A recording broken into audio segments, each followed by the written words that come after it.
Man, I'm so excited to be here with you guys this morning. Anybody else excited to be here? Man, 3 people. That's awesome. Thank you. That makes me feel good. Man, 3 people are excited to be here. That's awesome. Thanks, brother. For those of you who aren't, maybe God will change that today. But man, so excited to be in the house of God today, and so excited to bring this word with you. Man, I don't know. I'm just excited about what God's saying right now. I'm excited about what he's going to say, and I don't know, I feel like I need to breathe for a minute. Man, I'm in a rabbit trail. I know I am, but it's fine. Just trying to figure out which rabbit we're going to follow. Man,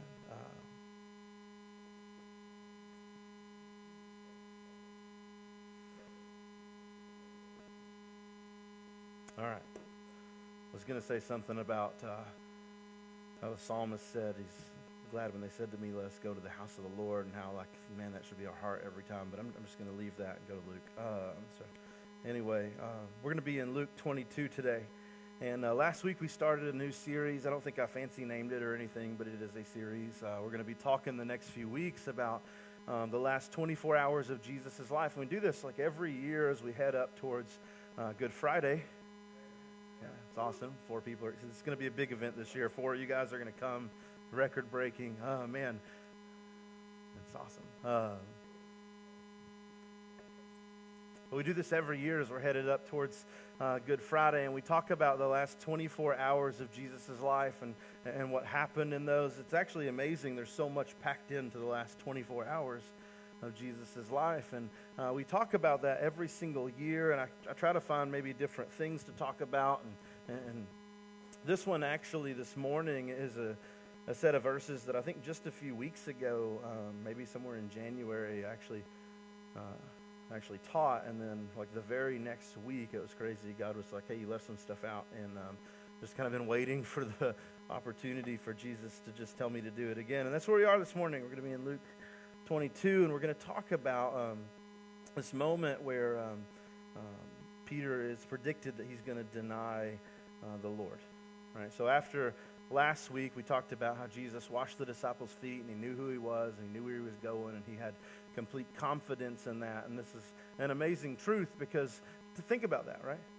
Like, here's Jesus. He knows who he is. He's not confused about that, and he's washing these guys' feet, and there's no way he should have done that. But the same thing is true, really, when you think about the cross, right? Here's Jesus, who's the Son of God, who left heaven, came to earth perfect, right? Never sinned. And then he took our punishment upon himself. He actually took our cross, our wrath. He took all of that for us, and he never should have been there. And that should blow our mind.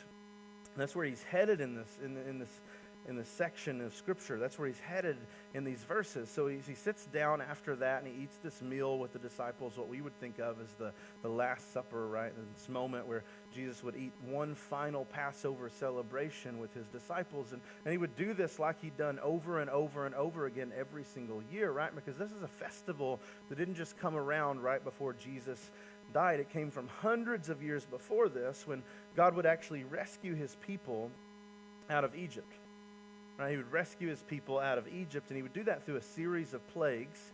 And I know that we think those are pretty cool stories, but the kind of final one of those plagues is where God would move through the camp, and he would kill every firstborn of every household, including the livestock, and that would affect everybody. We talked about that last week, and everybody would be touched by that. But he told Moses before he did this, I want you to have the people bring a lamb, a spotless, perfect lamb, into the house, and I want them to examine it for a few days, and then at the end of that, they're going to kill this lamb. They're going to eat this lamb, but before they do that, they're going to take the blood of the lamb, and they're going to put it on the doorpost. And if I see the blood of the lamb, I will pass over the house. I will spare the house. I will save the house. Now fast forward, right? Here we are with Jesus. About to sit down and eat this meal. And what was happening is Jesus wasn't looking back to an event that happened hundreds of years ago. The event was looking forward hundreds of years to Jesus, when Jesus, this perfect, spotless Lamb of God, would die. And to anybody that had that blood of that lamb applied to their life, applied to their heart, right? God would save them or spare them from death. Jesus sits down to eat this meal with them. He takes bread like he'd done every time before, and he broke it, but this time he messed the script up, and he says, this is my body, which is broken for you. Right? He knows where he's going. Takes the cup, this final cup, and he says, this is the cup of the new covenant in my blood. Words that had never been heard before during this Passover celebration, looking forward to the cross. Jesus knew where he was going. He knew it was about to happen. Then he begins to teach his disciples, and kind of in that teaching, we get to this moment where he begins to talk to Peter directly, right? Like verse 31 is where we're going to be in this morning. And if you look just above that, it says Peter's denial predicted. In 31, he begins to talk, and he says, Simon, Simon. Now, some of you might be like, hold up, you said he was talking to Peter, who's this Simon guy. And if you look through the disciples, there's not a guy named Simon, except for kind of there is. Right? Peter's birth name is actually Simon. If you look way back at the beginning of the Gospels, when Jesus actually meets Peter, right, Simon, the first time, he changes his name, and he says, hey, I'm not going to call you Simon anymore. I'm going to call you Peter. It's going to be your new name. And for most of the 3.5 years that these guys have walked together, Jesus has used that name to refer to Peter, or Simon, whichever one you want to call him. Right, he's called him Peter, and sometimes it'd be preceded by like Simon Peter, but most of the time it was just Peter as like a nickname or a pet name. Maybe if you would think about, some of you guys have those nicknames, and people call you a specific thing. Like I call Ninny, and now everybody calls her that, and nobody really knows what her real name is except a couple of you, because you think her name's just Ninny. But if you look on her birth certificate, you won't find Ninny, because it's a nickname. And if I started calling her Barbara, she'd be like, what in the world are you doing, right? And she wouldn't, now you know, right? That's her name. But she'd be like, why are you calling me that? Right? And this is that same situation here when Jesus starts talking to Peter and he says, Simon, Simon, I think Peter would be like, why in the world are you calling me that? That's not my name anymore, right? You've been calling me Peter for years. Why are you calling me Simon?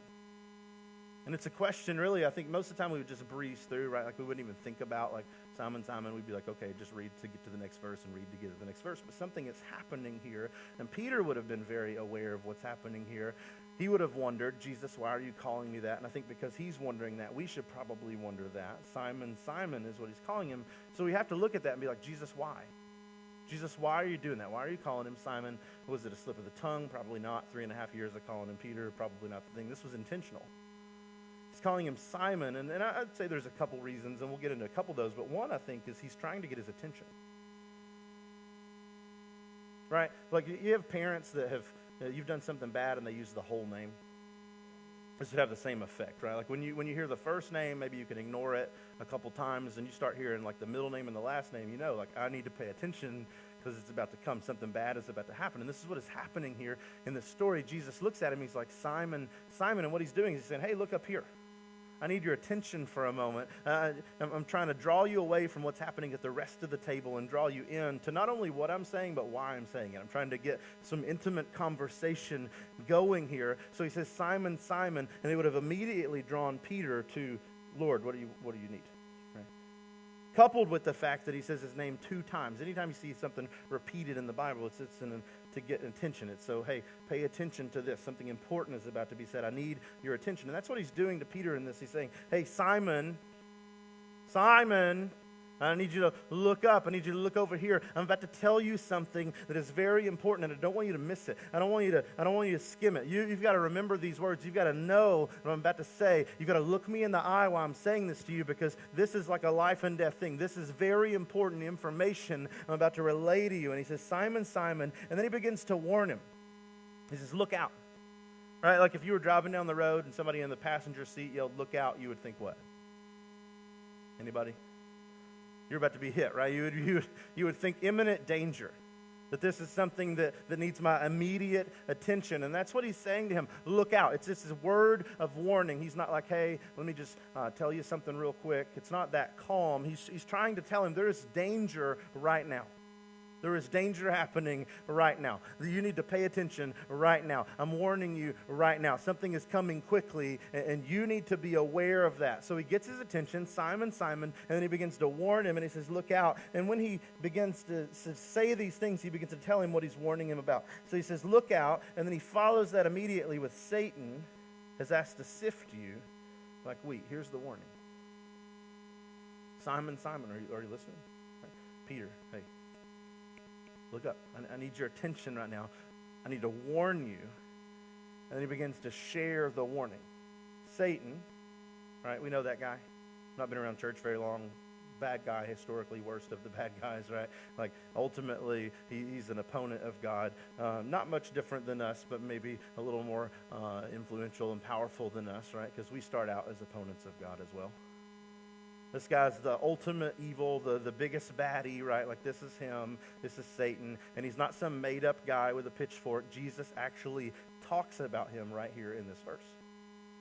So those people that are like, there is no Satan, there is no hell, there is no blah, blah, blah, blah, blah, well, then you think Jesus is a liar, because clearly he's referring to Satan right here, the real entity, right?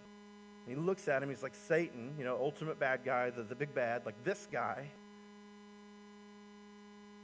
He's asked to sift you like wheat. Now, what is he saying in this? Well, one, Satan is our enemy. Definitely Peter's enemy, right? Like, you can make an argument for that strongly, but I think if you read the whole of the Bible, also ours. Roaming around like a raving, roaring lion, seeking who indiscriminately he may devour. He's not only Peter's enemy, but he's our enemy. So he's pointing out, we have an enemy, and he is real, right? The truth today is you have an enemy. Right? No matter who you are, it doesn't matter, saved, lost, ultimately, Satan's not your friend either way. He doesn't care about you either way. He's trying to destroy you either way. He wants you to go to hell. There is a guy named Satan, and he is real, and he's the ultimate bad, and he's not only God's enemy and Christians' enemy, he's our enemy. Does exist, is real, does want to harm you, does want to kill you, indiscriminately today, wants to wipe you out. We have an enemy. His name is Satan. And Satan here has a plan for Peter's life. Right? What's the plan? He wants to sift him like wheat. Right? He has a mission and a goal for Peter's life. And I'll say this to you too. Not only do you have an enemy just like Peter had an enemy, that enemy has a plan for your life just like he has a plan for Peter's life. He wants to do what? He wants to destroy you. He wants to wipe you out. He wants to kill you. He wants to steal your faith. He wants to make you walk away from God. He wants to get you as far away from all of God's things as he can, and he wants to wipe you out. He wants to make you weak. He wants to destroy you. He's not just here to make sure you don't get the parking spaces at the front of the Walmart. He's not just here to give you a headache every once in a while. He's not just here to make you fight with people every once in a while. It's a bigger game than that. He wants to kill you. He wants to steal, kill, and destroy. That's his plan. He has a plan for Peter's life, and he's a plan for your life. Now, what that should do immediately to us, and you're like, well, we're talking about Peter. Do we really need to talk about me today? Well, you don't have to even pay attention to this today if you don't want to. It's your choice and your freedom. But what he's trying to do in this moment with Peter and us is warn us. There's imminent danger today. Do you believe that? There's imminent danger today. There is actively an enemy, an opponent out there whose plan has a plan for your life, and that plan is to steal, kill, and destroy. And I think if you're like me, when you hear steal, kill, and destroy pronounced over your life, you're probably like, well, I don't want any of that. Right? I don't. Maybe you do, and if you do, then just come give me your stuff, right? Just bring your wallet up here. I'll take it. Does anybody look at that and you're like, that sounds happy and pleasurable. That sounds amazing. I would love for somebody to come and steal what I have and kill and destroy over my life. That's what I want. And the reality of it is, I think if we're honest about it, and we're not just like, it's a message, it's something, it's just some words on a page. We don't want that. We don't want that. We don't want that. Some of you are married. Do you want somebody to come in and destroy your marriage? Probably not. Destroy your happiness, your livelihood, your relationships? Probably not. Somebody come in and wipe out your friends, just come in and kill them? Probably not. Your family? Probably not. You? Probably not. Probably don't want that, right? But actively today, in your world, not just the world, but your world, there is an enemy, an opponent that wants to do that to you. And you can look at it like it's words on a page. Oh, cool. Thank you. Go to the next thing. This is not a very happy message. Well, I'm not just here to preach happy messages. I love happy messages, but happy messages won't get you very far all the time. There's an enemy whose goal for your life and the lives of the people around you is, if you're lost, to keep you there. And if you're not, to just flat out destroy you. Get you to run as far away from God as you can, so that you lead other people that direction. He's your enemy, and he has a plan. And that's what Jesus is saying here to Peter. Satan has desired, right? Think about that word. We think of desire, we think of like this intense yearning, right? It's not just passively like, I want to sift you. It'd be kind of fun. It's like this intense yearning to destroy you. You may not be serious about escaping that, but he's serious about doing it.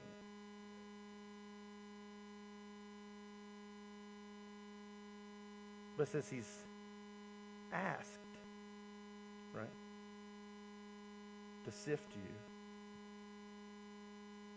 like wheat. Now, what do we think about when we think of that word asked? He has to get what? Permission. Satan has a plan for your life, but his plan needs permission. I love that. Don't you? Like, think about that. For some of us, it brings us intense peace, right? Satan wants to destroy us, but everything he will ever do to us has to pass through the filter of God. Now that, to me, brings me intense peace, but to some of us, it brings us intense confusion and heartache, right? Like for me, it's like, man, I love that. He can't do a thing to me that God first won't allow him to do to me. It's not that bad stuff doesn't happen to me. I'm like the poster child at the church today for bad stuff. Like there has been bad stuff that has happened in my life, and I think we all know that. But it's amazing to me that bad stuff had to pass through the filter of God before it got to me. It didn't escape him. It didn't somehow get missed in the plan of God. Like he had eyes on it the whole time, and he knew it was going to happen the whole time. And for me, it brings me peace because it means there's a purpose. The enemy has a plan, and he has to get permission, but if he gets permission, then God has a purpose. Right? That brings me peace. Because it means that like suffering is not wasted. It feels wasted a lot of the time. It feels useless a lot of the time. It feels like, oh my gosh, I cannot believe that this is happening to me. There's no way God can use this. There's no way God can do anything with it. But here's the truth. The devil has a plan, and he needs permission. And if God allows permission, then he has a purpose. And there's a purpose for where we are right now. God is doing something where we are right now. There's a purpose. He didn't miss it. And for some of us, it brings us intense confusion and pain because we look at the world and we're like, how in the world will a loving God let this happen? I'm okay with it being Satan, right? Like if he's just running around killing little kids, and if Satan's just running around like pushing old ladies off cliffs and stuff like that, like that's his business, but I don't want God to be part of that. Anybody ever feel that way? God, why do you allow these bad things to happen? And the reality of it is today, I cannot explain to you why babies get cancer and die. I can't explain that. I have some theories, but I don't know. I'm not God. I cannot explain to you why there are people in slavery today. I cannot. I cannot explain to you why rape is a thing. I cannot. Or abuse. I have some theories. Some of that has to do with an evil world, a fallen world. But what I know is, I would rather have a God today who's completely in charge. Right? Even when he allows bad things. I would rather have a God today who's sovereign over even those bad things. Not who causes, right? Not who wants, but who allows. I would rather have that God who has all the power and control and authority than a God who has none. See, the reality of it is, if God cannot stop children from getting cancer and dying, he's not a very powerful God.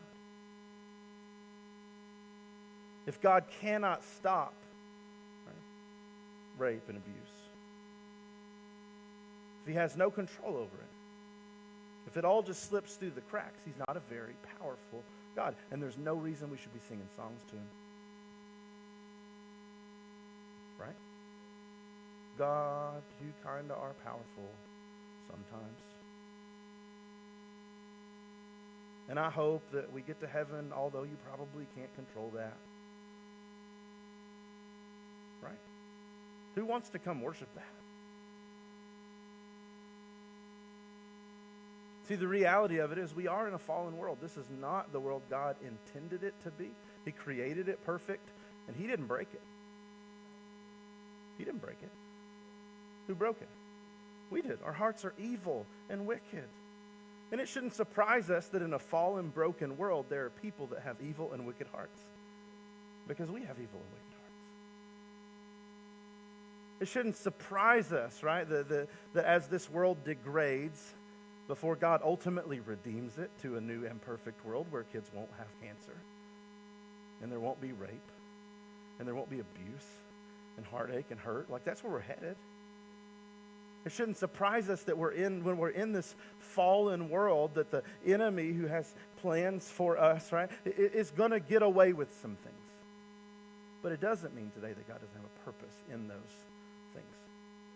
The ultimate purpose is what? God is redeeming, right? God is redeeming a world to himself. Right now, in the craziest things we see on the news, God is redeeming a world to himself.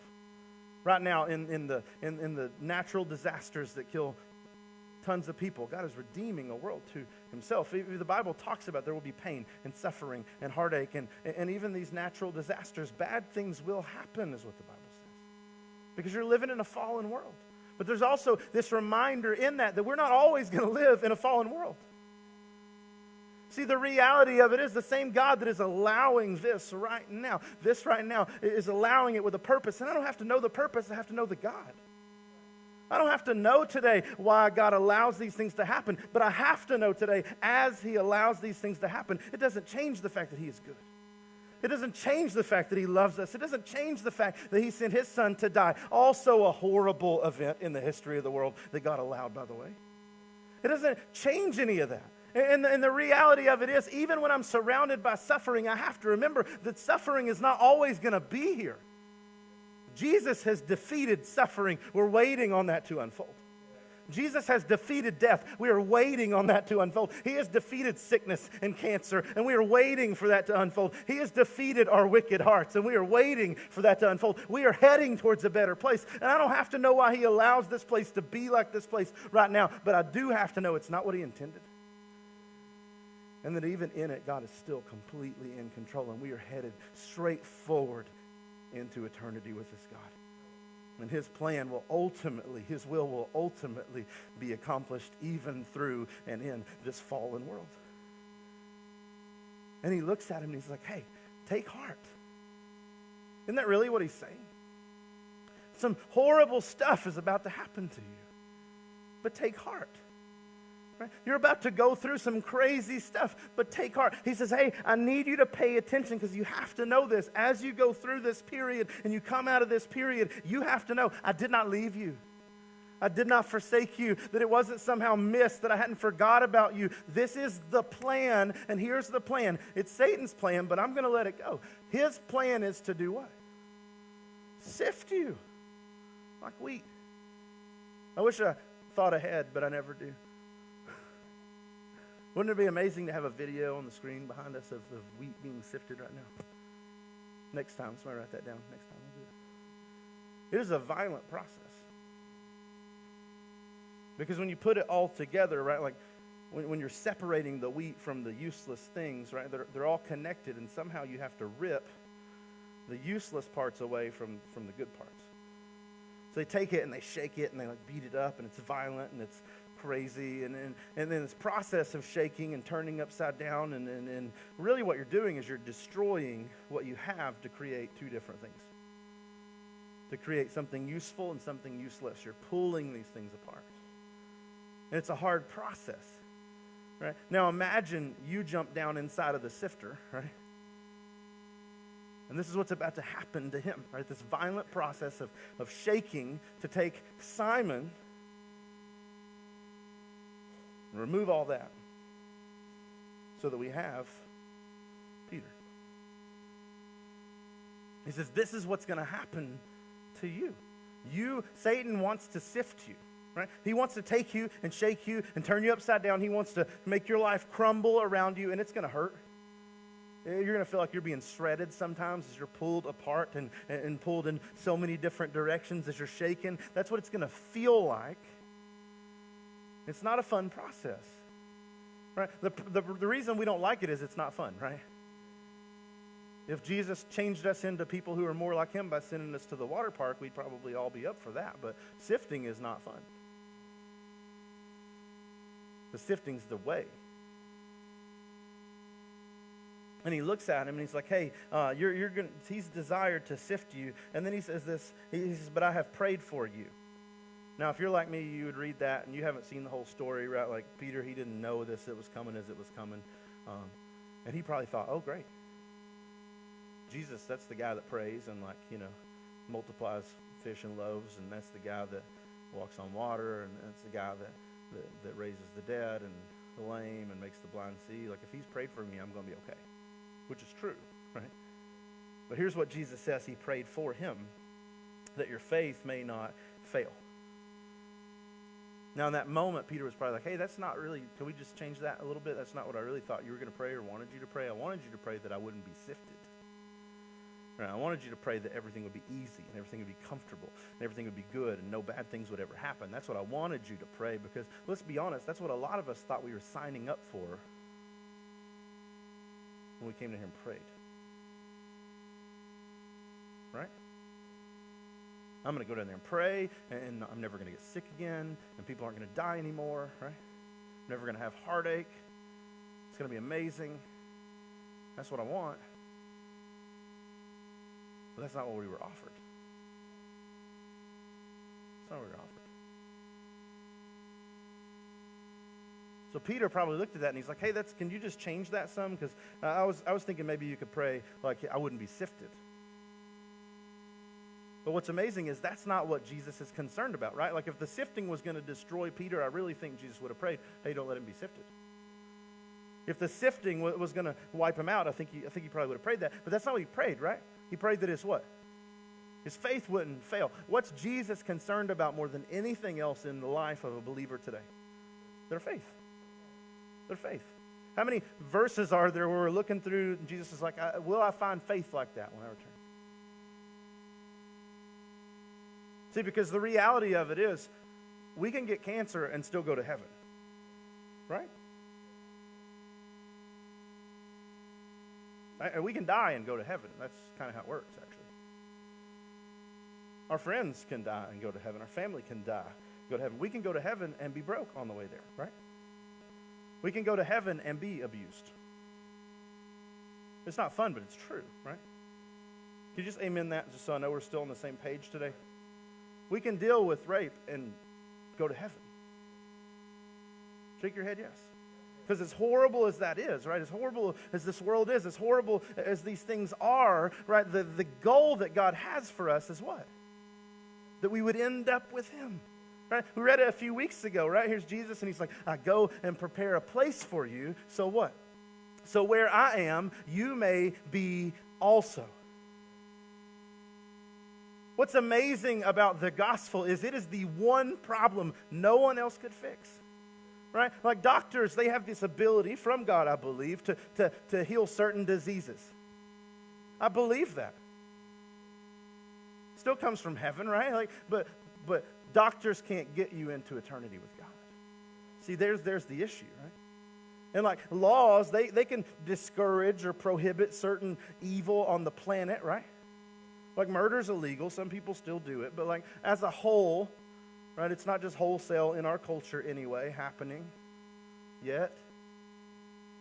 Because laws can kind of solve some of that, but laws can't get man into heaven. So what Jesus cares about more than anything else, why he left heaven, is not so we would have really big bank accounts. Sorry, prosperity gospelers. If it doesn't work in Mexico or Venezuela, it shouldn't work here. It's not the gospel. Jesus doesn't care a whole lot about your bank account. He cares about your eternity. And that's what we see cares about in Peter's life. Does Jesus care when we suffer? I believe he does. Does Jesus hurt when we hurt? I believe he does. Jesus wept at the funeral of a friend even though he knew he was about to resurrect him because death sucks. Even Jesus acknowledges that. I think he cares about all those things. I'm not saying callously today that God doesn't care about rape. I think he does. I think it's horrible to him, and he's disgusted by it, just like the rest of the sinful things that we do. But ultimately, right, in a redeemed world in the future, and none of those things will exist when we're living in the perfect will of God, but I do believe that he allows certain things right now because at the end of the goal, at the end of the day, what God wants more than anything else is for people to end up with him in eternity. And he looks at Peter and he's like, I'm not going to pray that you're not sifted. I want you to be sifted. I'm just going to pray that as you're sifted, you don't walk away. He knew what he was about to go through. Do you realize the sifting of Peter doesn't come from something directly happening in Peter's life? It comes through something happening in Jesus' life. The sifting Peter is about to go through is he is about to watch Jesus, who he has professed as the Messiah, who he has walked on water with, who he has been with for 3.5 years, best friend. He's going to watch him in just a few hours arrested and then tried and then beaten and then hung on a cross. He's going to watch as nails pierce his body, and he's going to watch as he's lifted up between heaven and earth, and he's going to watch as he suffocates to death on his own blood. He's going to watch as his best friend stops breathing, as he dies. He's going to watch as they take him down and they place him in a tomb and roll a stone in front of the door. He's going to go through all that with the weight of, I don't even know if he is the Messiah. Because how can this be the plan of God? He's going to watch all this with the guilt of, I denied him 3 times. He's still my friend. I don't know if that's who he is or not, but he's still my friend. He's going to watch all this with guilt and regret and going through grieving. And he's going to look a whole lot more in the next few hours like Simon than he ever has Peter. This is going to be the ugliest moments of his life, and really probably the ugliest moments of his faith. Because he's about to go through the hardest thing imaginable in his life as he watches this go down with Jesus. And there's going to be all kinds of feelings and all kinds of emotions, and he's going to wonder, are you even who you said you are? And I can relate to that because I've wondered those very same things. And you're like, oh, you're a pastor. Yeah, and I'm a person. Why would you say that from the stage? Because I'm not alone, even in this room. That sifting, as it separates, that's the ugly process. That is the ugly process. But what I know is I will never get to the person that God wants me to be if he doesn't pull me through.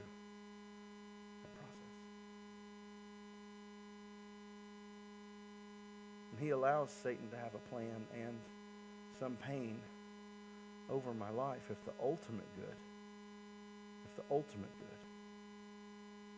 is my faith is stronger when I come out than when I went in. See, the same God that allows me to walk into these places is the same God who will walk me out of these places.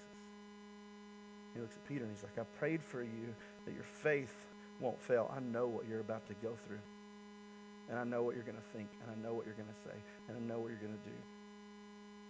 But just hold on, is what he's saying. Just hold on. You don't have to have a lot of faith. Just have a little bit. Just hold on to some.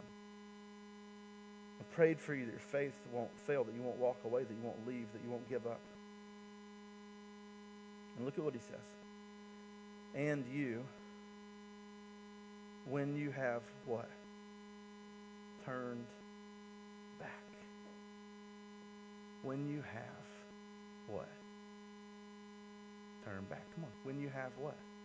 Turn back. You can't turn back if you don't walk away. Jesus knew right here in this moment that Peter was going to say, I never met that guy. He knew everything he was about to go through intimately. He knew the thoughts he was going to think and the words he was going to say. He knew the feelings he was going to feel. He knew just how low his faith was going to get, and he knew just how far he was going to walk away. But yet in this moment, even knowing that, even knowing it's going to get ugly, even knowing you're going to wonder if I even am the Savior, you're going to wonder if I am who I said I am, you're going to doubt every word that I ever said to you. You're going to have to sort through all this. You're going to have to figure out, do you really believe what you say you believe? Even in all that, he looks at him and he says, hey, you're going to walk away for a minute. But when you turn back. And that's when it hit me. What is he saying to him right here in this moment? What is he saying to him? I've got a place for you. Oh, when it hit me. Oh, when it hit me. I know how ugly it's going to get, but I've got a place for you.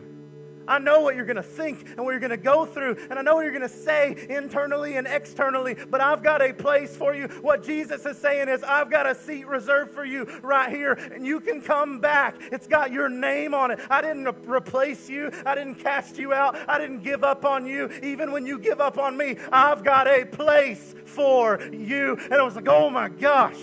Oh my gosh, how amazing is that? That's the news I need to know today, and you need to know today, because raise your hand if it's ever got ugly in your life. Raise your hand if you've ever wondered, God, where are you at? Raise your hand if you ever look at the world and you're like, I don't know how you let this happen.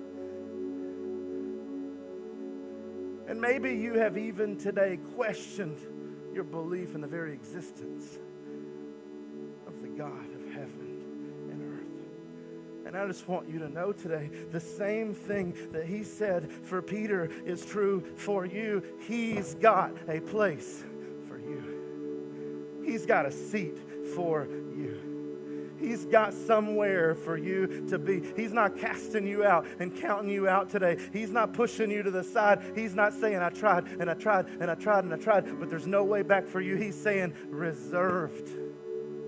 Reserved. I've got a place for you today. Oh man, the grace of this God. Oh man, the goodness of this God. What he's concerned about today is not what you said. He's concerned about your faith. What he's concerned about today is not what you thought. He's concerned about your faith. And he's saying, hold on and come back. You can today turn back. You can today run back. You can today come back to this place, just like the prodigal son came back to the Father's house. It doesn't matter where you've been. And it doesn't matter what you've said. I don't even need to hear the story. Just come back. I've got a place for you. And then he follows it up with, when you turn back, what? Strengthen and build up your brothers. I've got a place for you, but it doesn't stop there. I've got a plan for you. I've got a plan for you. I don't know what you've went through. I don't know what you've been through. I don't know where you are. I don't know what you've thought. I don't know what you've said. I don't have that kind of connection today. I don't know any of that. But I know today what Jesus said. To the doubter today, I've got a place and a plan. To the rebel today, I've got a place and a plan. To the thief today, I've got a place and a plan. To the skeptic today, I've got a place and a plan. You can come back. You can come right on back. And not only will I let you back in, it's your seat. Everybody, it's your seat. Not only will I let you come back, I will use you. I'll use you.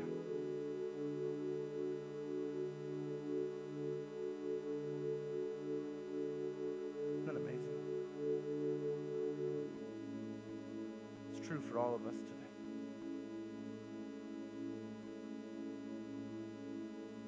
I've got a place. No matter what I've thought, no matter where I've been, no matter how far I've walked away, I've got a place. And the God, right? Well, let's just be honest, that let me wander and let me come back. He's still got something to do in and through me. That's grace.